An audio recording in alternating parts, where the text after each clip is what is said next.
Opposition to laws in Canada compelling people to use gender-neutral pronouns like ze or they rather than he or she.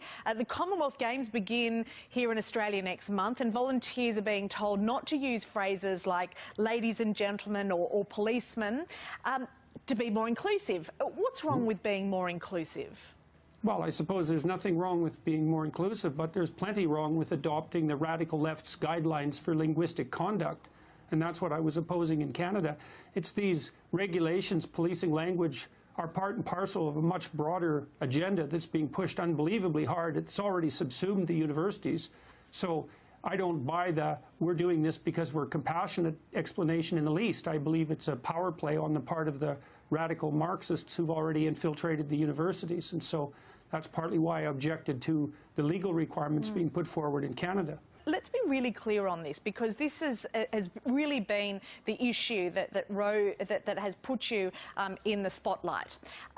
You are saying that if there was a trans person in one of your lectures, you would refer to them as they wanted to. It's the legislation that you don't like. Yeah, it's the fact that the government is compelling speech. And, you know, we already have hate speech laws in Canada, and I think that was a big mistake to begin with, because God only knows who's going to define hate, but it won't be the people that you want to have define it. But to then step forward one more step and to actually regulate the content of speech, to say what people have to say, the government has crossed a line that no government should ever cross, no matter what the reason. What do you say to people who perhaps might not be as respectful as you, and you're saying that you would call a trans person by however they wanted to be referred to? What do you say to other people who might not be respectful like that and do need the legislation to keep them in line? They don't need that legislation.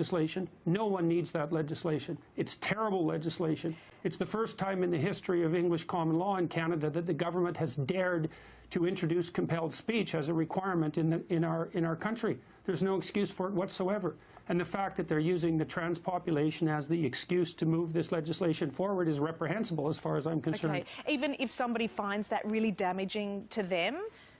Well, if they find the misuse of a pronoun damaging to them, then they have more problems than that are going to be solved by the mere reconstruction of someone else's language.